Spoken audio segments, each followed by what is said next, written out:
Chapter 12.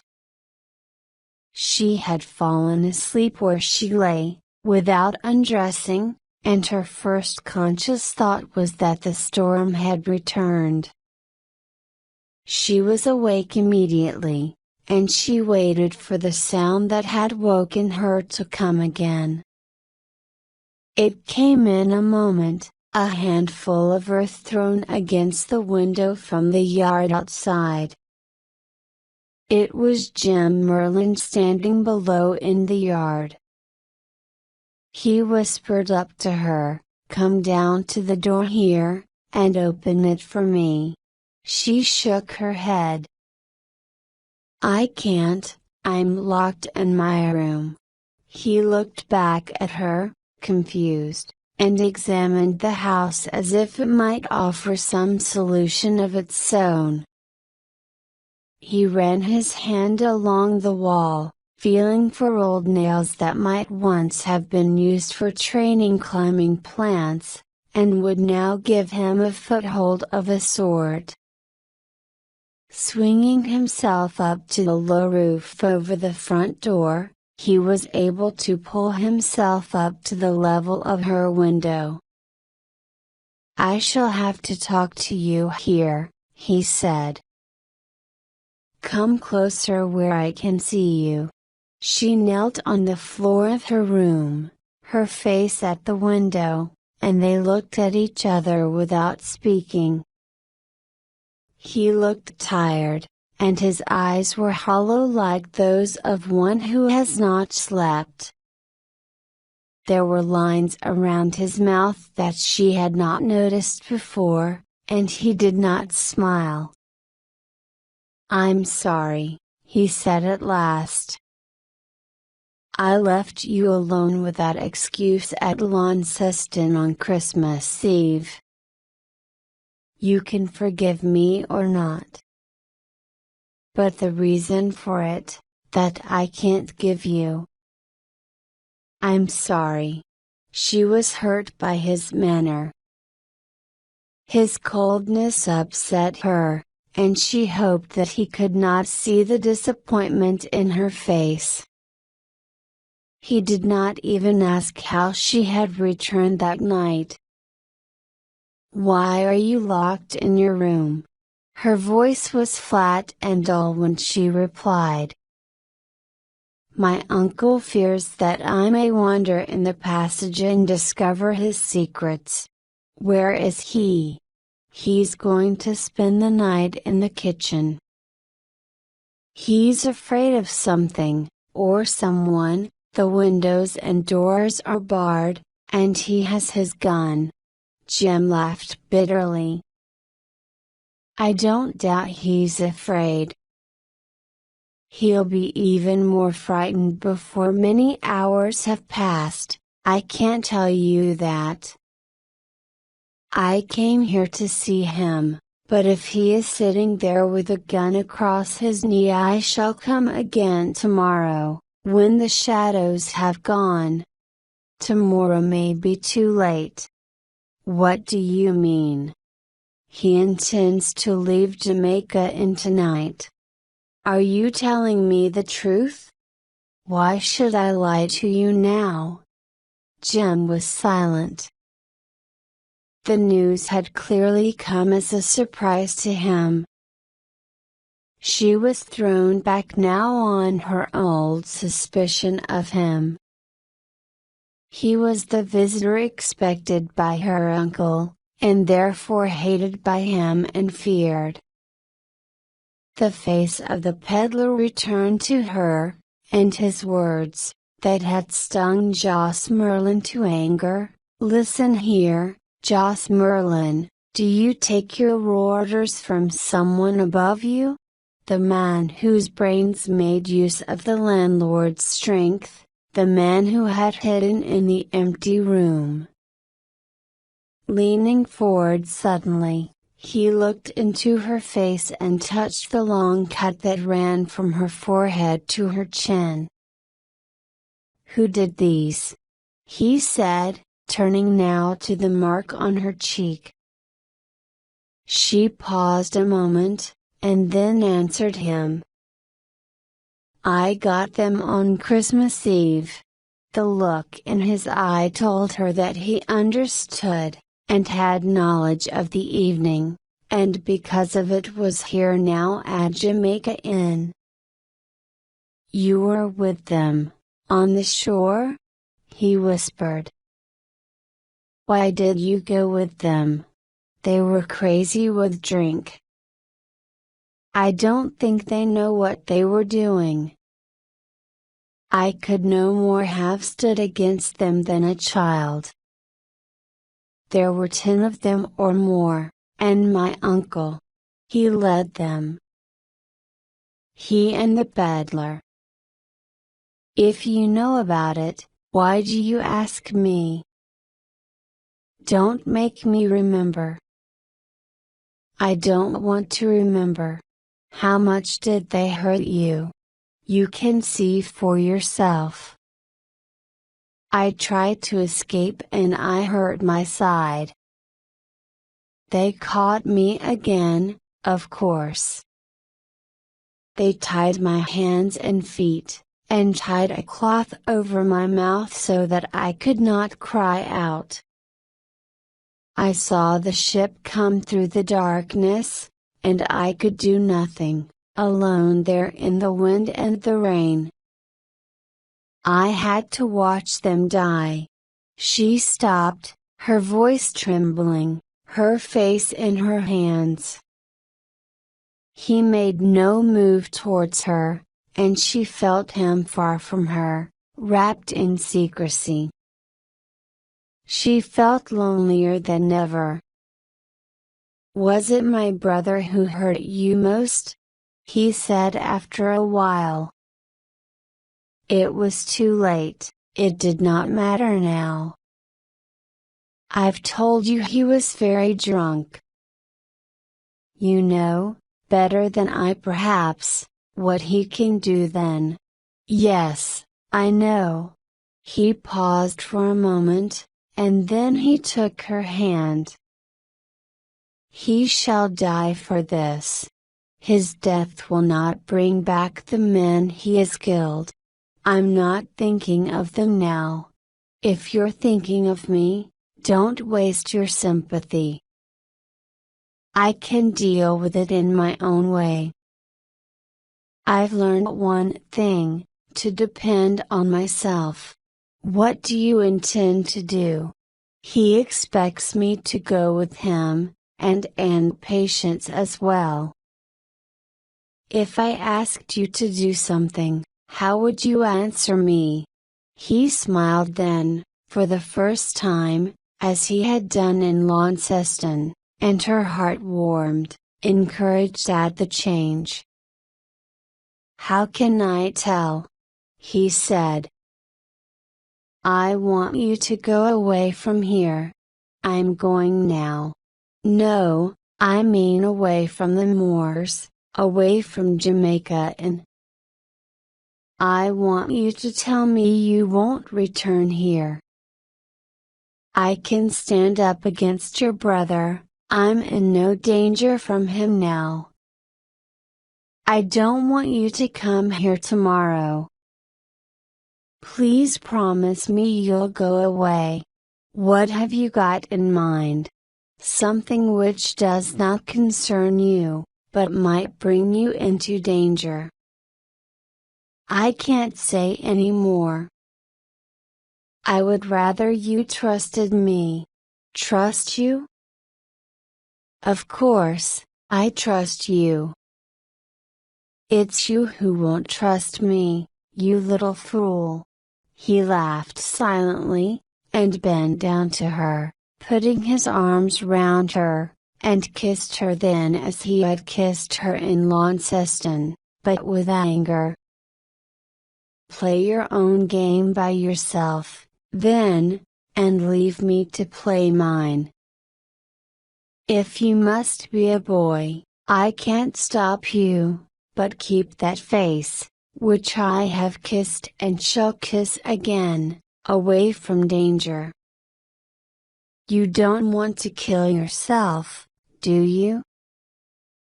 I have to leave you now, it will be light in less than an hour. And if both our plans go wrong, what then? Would you mind if you never saw me again? No, of course you wouldn't care. You'll marry a farmer one day, or a small tradesman, and live quietly among your neighbors. Don't tell them you once lived at Jamaica Inn, or had a horse thief make love to you. They'd shut their doors against you. Goodbye, and good luck to you. He lowered himself to the ground. She watched him from the window, waving to him, but he had turned and gone without looking back at her, crossing the yard like a shadow. Morning would soon be here, she would not sleep again. She sat on her bed, waiting for her door to be unlocked, and she made her plans for the evening to come. She must act as if she were prepared to make the planned journey with the landlord and Aunt Patience. Later, she would make some excuse, a desire to rest in her room before the journey, perhaps, and then would come the most dangerous moment of her day. She would have to leave Jamaica Inn secretly and run to Orphan. Francis Davy would understand, time would be against them, and he would have to act quickly. She would then return to the inn, and hope that her absence had remained unnoticed. That was the risk. If the landlord went to her room and found her gone, her life would be worth nothing. She must be prepared for that. No excuse would save her then. But if he believed her to be sleeping, the game would continue. They would make preparations for the journey, they might even climb into the wagon and come out on the road. After that, her responsibility would end. Whatever happened next would be in the hands of the vicar of Orphan. Beyond this she could not think, nor had she any great desire to look ahead. When she had helped them clear the midday meal away and had persuaded her aunt to pack a basket of food for the journey, she turned to her uncle and spoke to him. "If we are to travel tonight, would it not be better if Aunt Patience and I rested now during the afternoon, so we could start out fresh on the journey? There will be no sleep for any of us tonight. You may rest if you like. There'll be work for both of you later." "You're right when you say there will be no sleep for you tonight." "Go, then, I shall be glad to get rid of you for a time."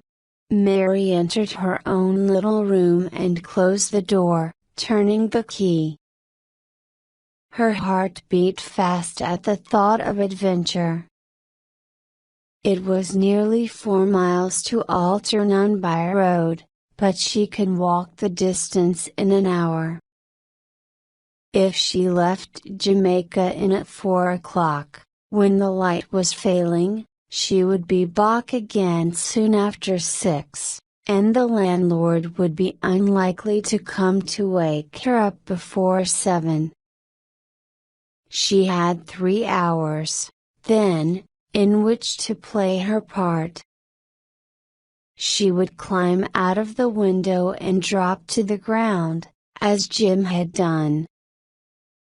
She sat by the window, looking out on the empty yard and the highroad where no one ever passed, waiting for the clock in the hall to strike 4. When it struck at last, the sound rang out in the silence. Every second was important to her now, and she must waste no time in going. She climbed through the window. The jump was nothing, as she had thought. She looked up at Jamaica Inn. It looked evil in the half-darkness, the windows barred. She thought of the terrible things the house had witnessed, the secrets now shut up behind its walls, and she turned away from it as from a house of the dead, and went out on the road. Darkness fell as she walked. She came at last to where the roads divided, and she turned to her left, down the steep hill to Algernon. The vicar's house was silent. There were no lights there. She turned back towards the church. Francis Davy would be there, of course. It was Sunday.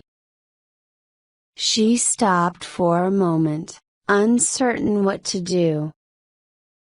Then the gate opened and a woman came out into the road, carrying flowers. She looked hard at Mary, knowing her to be a stranger, and would have passed her by with a good night, but Mary turned. "Forgive me," she said. "I see you have come from the church.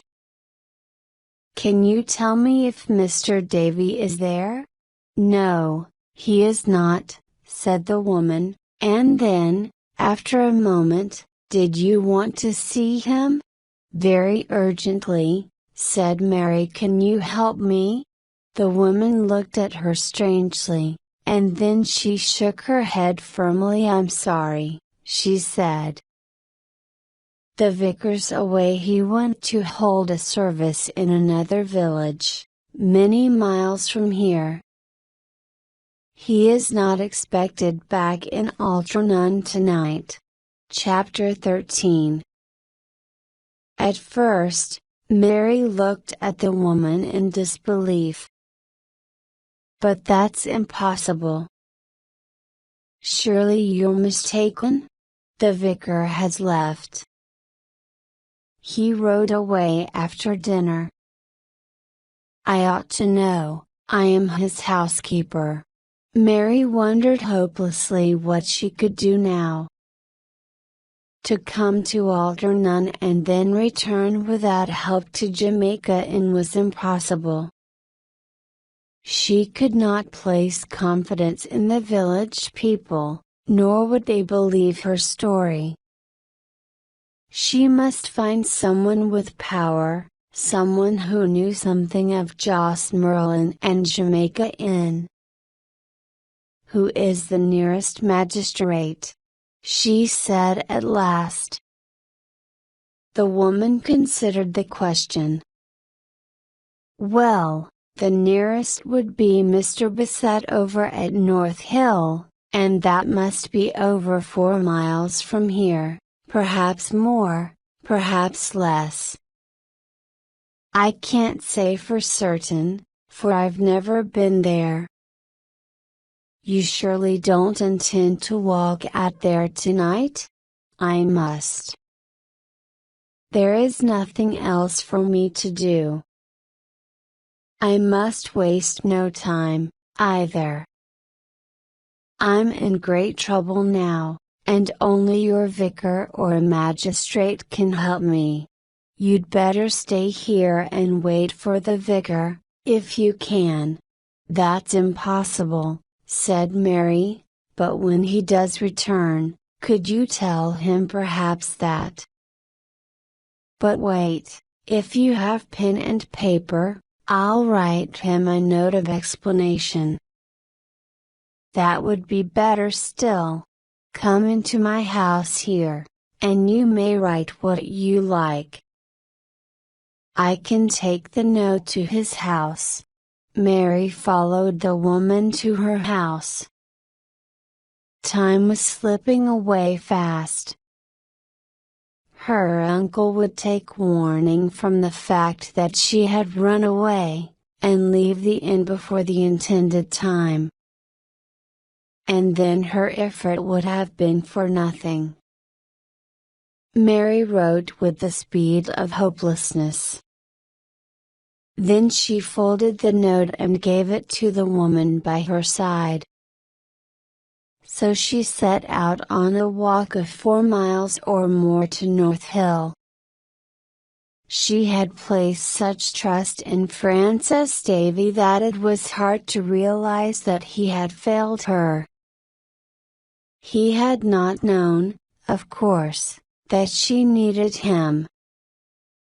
She was anxious about Aunt Patience, and the thought of her setting out on the journey like a trembling dog tied to its master made Mary run along the empty road. She came at last to big gates and the entrance to a driveway. This must be North Hill, and this house must belong to the magistrate. In the distance, a church clock struck 7. She had been away from Jamaica Inn for about 3 hours already. Her fear returned as she came to the house. She swung the great bell and waited. After some time she heard footsteps inside, and the door was opened by a servant. "I have come to see Mr. Bassett on very urgent business," she told him. "The matter is of the greatest importance, or I would not come at such an hour, and on a Sunday night. Mr. Bassett left for Launceston this morning," answered the man. "He was called away at short notice, and he has not yet returned." This time Mary could not control herself, and a cry of hopelessness escaped her. "I have come a long way," she said, with great feeling, as if by the strength of her need for him she could bring the magistrate to her side. "If I do not see him, something terrible will happen, and a great criminal will escape the hands of the law. You are looking at me strangely, but I am speaking the truth. If only there were someone I could turn to." "Mrs. Bassett is at home," said the man with interest. "Perhaps she will see you, if your business is as urgent as you say. Follow me, will you, to the library?"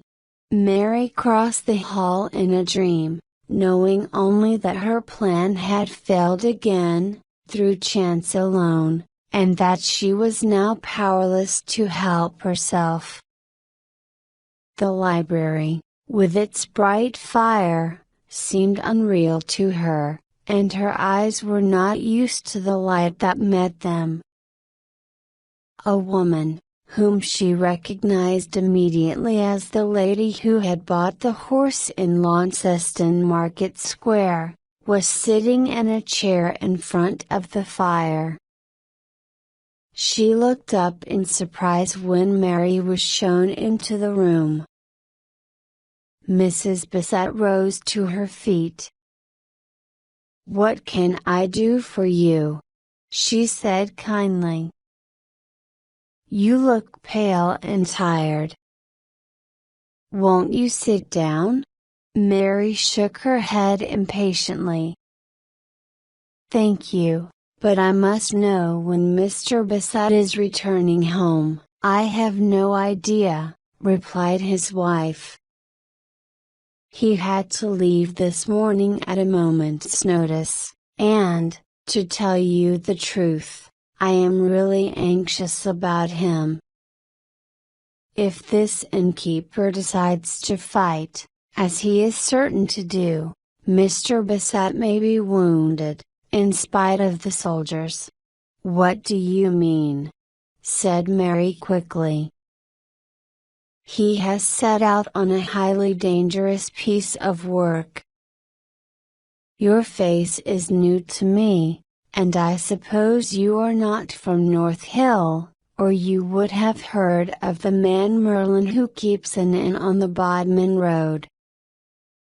Mr. Bassett has suspected him for some time of terrible crimes, but it was not until this morning that the full proof came into his hands. He left immediately for Launceston to get help, and he intends to surround the inn tonight, and seize the people inside. He will go well armed, of course, and with a large body of men, but I shall not rest until he returns. I came here to warn Mr. Bassett that the landlord intends to leave the inn tonight, and so escape justice.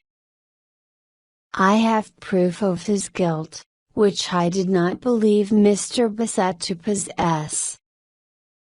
You tell me that he has already gone, and perhaps even now is at Jamaica Inn. Therefore I have wasted my time in coming here. Mary sat down then, her hands folded, and looked unseeing into the fire. She had come to the end of her strength, and for the moment, she could not look into the future. All that her tired mind could tell her was that her journey this evening had been for nothing. I have done a very stupid thing in coming here, she said miserably. T thought it clever, but I have only succeeded in making a fool of myself and of everyone else. My uncle will discover that my room is empty, and guess that I have informed against him. He will leave Jamaica Inn before Mr. Bassett arrives. Mrs. Bassett came towards her. You have been placed in a terrible position, she said kindly, and I think you are very brave to come here tonight, all those lonely miles, to warn my husband. The question is, what do you want me to do now? I will help you in any way you think best. I can think of nothing but my poor aunt, who at this moment may be suffering terribly.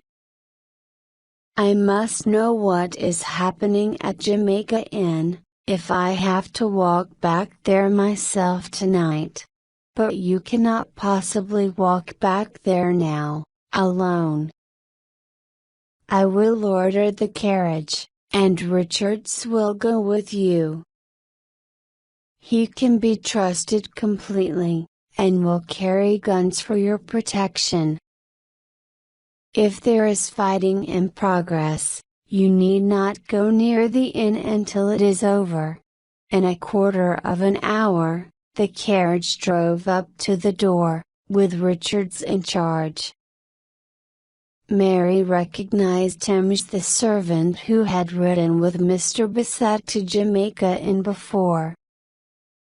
He wanted to know everything, of course, but she gave short answers to his questions, and did not encourage him. The horse and carriage quickly covered the miles that Mary had walked alone. We shall find them there before us, as likely as not, Richards told Mary. It will be a good thing for the neighborhood when he's in prison. It's a pity we were not here sooner. There'll have been some excitement in taking him, I expect. Little excitement if Mr. Bassett finds his man has escaped, said Mary quietly. Jos Merlin knows these moors like the back of his hand. My master was born here, just as the landlord was, said Richards. If it comes to a run across country, I'd expect my master to win every time. He has hunted here, as man and boy, for nearly 50 years. But they'll catch Merlin before he starts to run, if I'm not mistaken. The steep hill to Jamaica rose in front of them, white beneath the moon, and as the dark chimneys rose into view, Richards became silent, examining his guns. As they came near to the top of the hill, Richards turned, and whispered in her ear, "Would it be best for you to wait here, in the carriage, by the side of the road, while I go forward to see if they're there? I've waited long enough tonight, and gone half crazy with it," said Mary.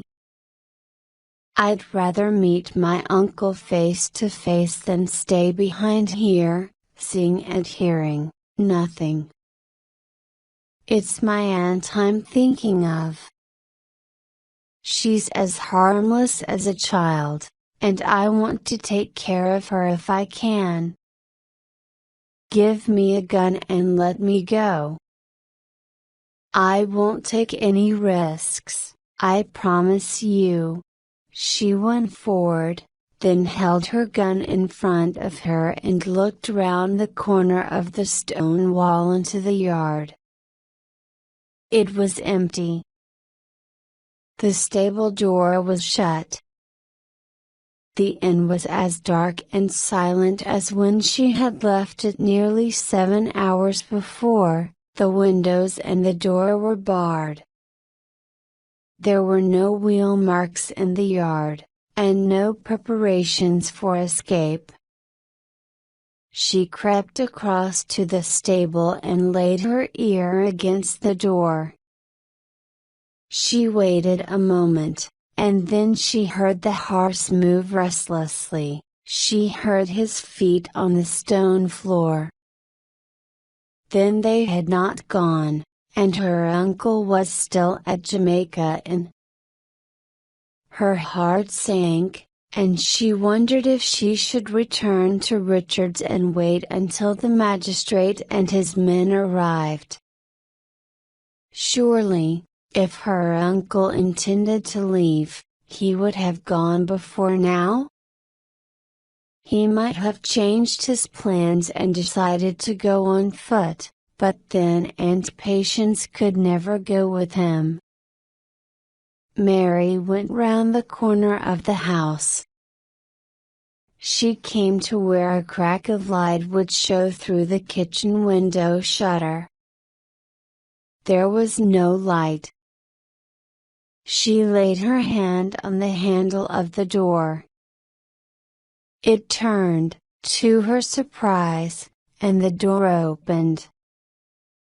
This easy entrance, completely unexpected, surprised her for the moment and she was afraid to enter. Supposing her uncle sat on his chair, waiting for her, his gun across his knee? She had her own gun, but it gave her no confidence. Very slowly, she put her face around the door. No sound came to her. Out of the corner of her eye, she could see the ashes of the fire, but they were hardly red. She knew then that the kitchen had been empty for hours. She pushed the door open, and went inside. She lit the lamp and looked about her. The door to the passage was wide open, and the silence became more frightening than before, strangely and terribly still. Something was not as it had been, some sound was missing that must account for the silence. Then Mary realized that she could not hear the clock. It had stopped. She stepped into the passage and listened again. She was right, The house was silent because the clock had stopped. She turned the corner, and she saw that the clock, which always stood against the wall beside the door, had fallen forward onto its face. The glass was in pieces on the stone floor, and the wood had split. The clock had fallen across the narrow hall, and it was not until she came to the foot of the stairs that Mary saw what was beyond it. The landlord of Jamaica Inn lay on his face among the broken glass. The fallen clock had hidden him at first. He lay in the shadow, one arm thrown above his head and the other holding the door. There was blood on the stone floor, and blood between his shoulders, dark now and nearly dry, where the knife had entered him. When he was attacked from behind, he must have stretched out his hands, and fallen, dragging at the clock, and when he fell on his face, the clock had crashed with him to the ground, and he had died there, trying to reach the door. Chapter 14. It was a long time before Mary moved away from the stairs. Something of her own strength had gone, leaving her powerless like the figure on the floor. It was the silence that frightened her most. Now that the clock was no longer going, her ears missed the sound of it. Her light shone on the walls, but it did not reach to the top of the stairs, where the darkness waited for her. She knew that she could never climb those stairs again, nor walk along that upper passage. Whatever lay above her must stay there. She backed away down the hall along the passage, and when she came to the kitchen and saw the door still open, her self-control left her, and she ran blindly through the door to the cold air outside, where the familiar figure of Richard's met her. He put out his hands to save her, and she seized him, feeling for comfort, cold now from the shock. "He's dead," she said, "he's dead there on the floor. I saw him," and, although she tried hard, she could not stop shaking. He led her to the side of the road, back to the carriage. "Has your aunt gone?" he whispered. Mary shook her head. "I don't know. I didn't see. I had to come away." He saw by her face that her strength had gone. "All right, then," he said, "all right. Sit quiet, then. No one shall hurt you. There now." His rough voice helped her, and she sat close beside him. "That was no sight for a girl to see. You should have let me go. I wish now you'd stayed back here in the carriage. That's terrible for you, to see him lying there, murdered." Talking helped her. The horse was still in the stable. I listened at the door and heard it moving about. They had never even finished their preparations for going.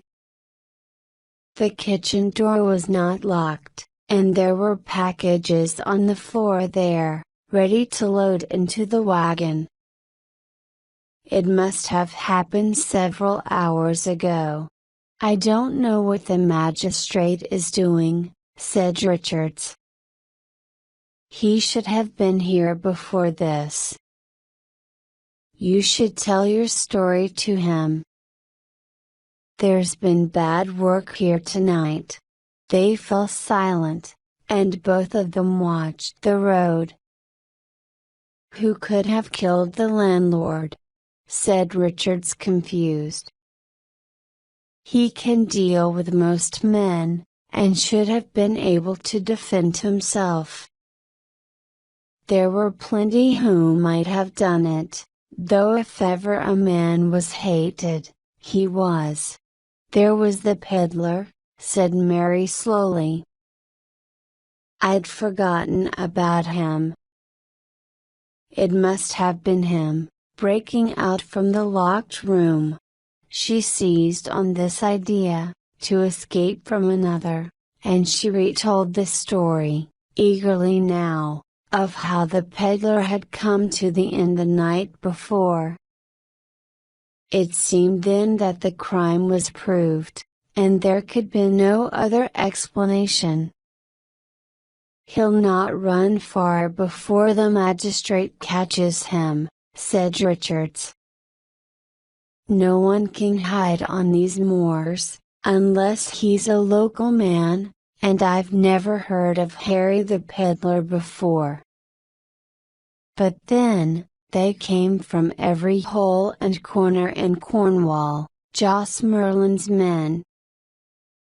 They were the lowest of the low from the whole area.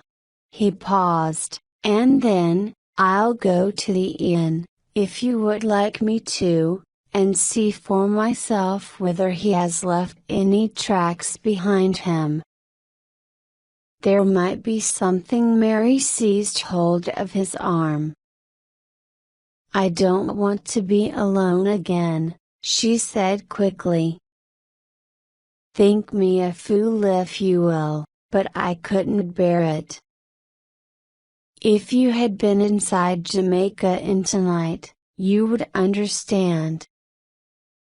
Something has happened to my aunt as well." "I know that. I know she is dead. That's why I was afraid to go upstairs. She's lying there in the darkness, in the passage above. Whoever killed my uncle will have killed her too." The servant coughed. "She may have run out onto the moor. She may have run for help along the road." "No," whispered Mary, "she would never have done that. She would be with him now, by his side." "She's dead." "I know she's dead. If I hadn't left her, this would never have happened." The man was silent. He could not help her. After all, she was a stranger to him, and what had happened was no concern of his. Mary held up a warning hand. "Listen," she said. "Can you hear something?" They looked to the north. The distant sound of horses was unmistakable. "It's them," said Richards excitedly. "It's the magistrate, he's coming at last." They waited. The noise drew near, and Richards in his relief ran out onto the road to greet them, shouting and waving his arms. The leader pulled up his horse, calling out in surprise at the sight of him. "What are you doing here?" he shouted. It was Mr. Bassett himself. He held up his hand to warn his followers behind. "The landlord is dead, murdered!" cried his servant. "I have a young relative of his here with me in the carriage. It was Mrs. Bassett who sent me out here, sir." He held the horse for his master, answering as well as he could the rapid questions put to him. If the man has been murdered, he deserved it, but I'd still rather have put him in chains myself. You cannot punish a dead man. The magistrate, whose mind works slowly, began to realize what Mary was doing in the carriage. He had thought at first that she was his servant's prisoner. "This is too difficult for me to understand," he said. "I believed you to be working with your uncle against the law. Why did you lie to me, when I came earlier in the month? You told me you knew nothing." "I lied because of my aunt," said Mary. "Whatever I said to you then was only for her, nor did I know as much then as I do now. You did a brave thing in walking all that way to Altrincham to warn me, but all this trouble could have been avoided, and the terrible crime of that night could have been prevented if you had been open with me before. But we can talk about that later.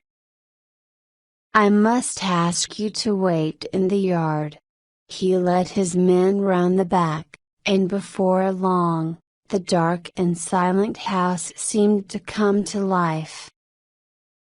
The windows were thrown open, and some of the men went upstairs and explored the rooms above.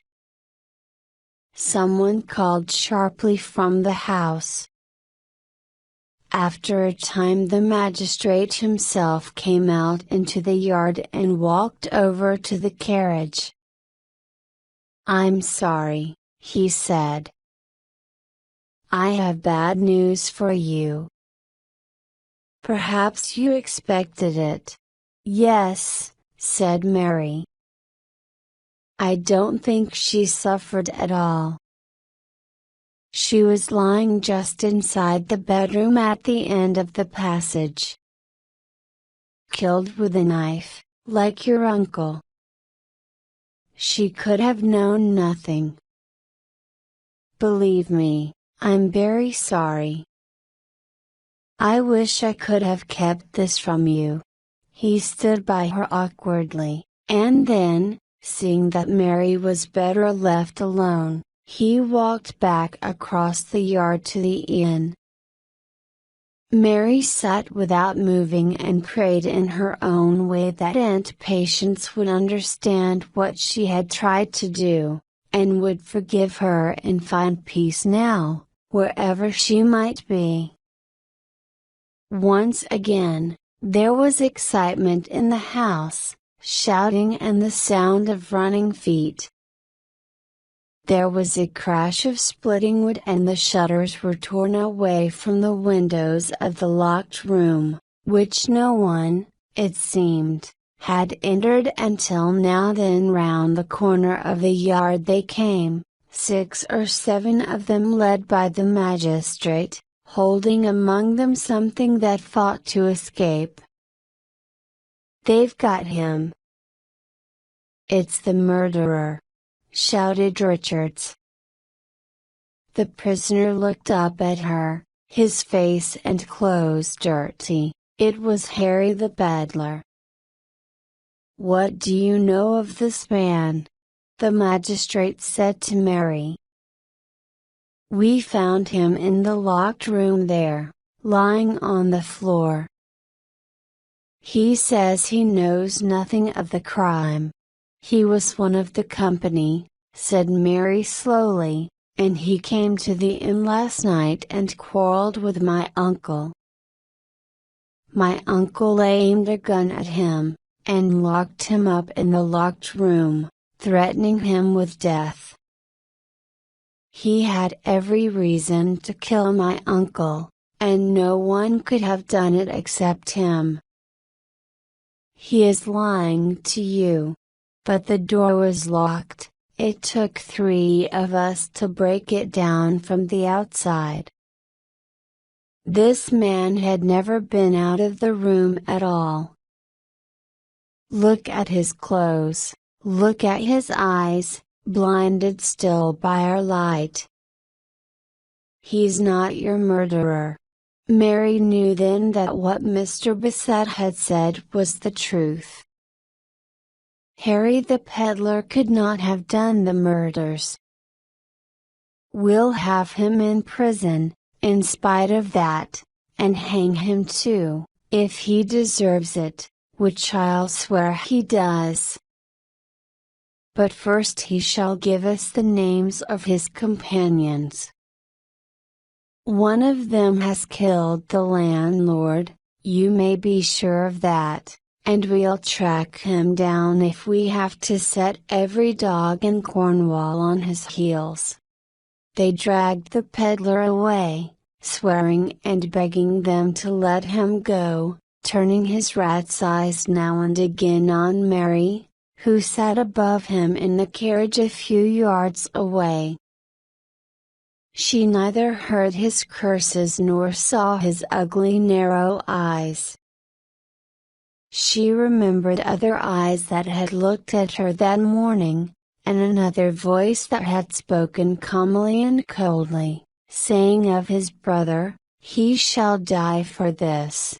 There was the sentence, thrown out carelessly on the way to Launceston Fair, "I have never killed a man, yet," and there was the old woman in the market square, "There's blood on your hands, you'll kill a man one day." All the little things she wanted to forget rose up and shouted against Jem, his hatred of his brother, his cruelty, his bad Merlin blood. He had gone to Jamaica as he had promised, and his brother had died, as he had sworn. The whole truth was there in front of her in its ugliness. He was a thief, and like a thief in the night, he had come and gone again. When morning came, he would jump on a horse, and ride away out of Cornwall forever, a murderer like his father before him. In her imagination, she heard the sound of his horse on the road, far away in the quiet night. But the sound she heard was not the dream thing of her imagination, but the real sound of a horse coming towards her. She turned her head and listened. The sound of a horse drew nearer still. She was not alone now as she listened.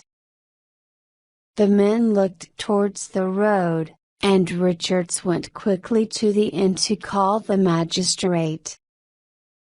The sound of the horseman was loud now as he came over the top of the hill, and when he came into view Mr. Bassett came out of the inn. "Stop!" he called. "In the name of the king. I must ask your business on the road tonight." The horseman turned into the yard. When he took off his hat, his thick hair shone white under the moon, and the voice that spoke in answer was gentle and sweet. "Mr. Bassett of North Hill, I believe," he said, and he leant forward, with a note in his hand. "I have a message here from Mary Yellen of Jamaica Inn, who asks for my help in trouble, but I see by the company here that I came too late. You remember me, of course, we have met before. I am the vicar of Algernon,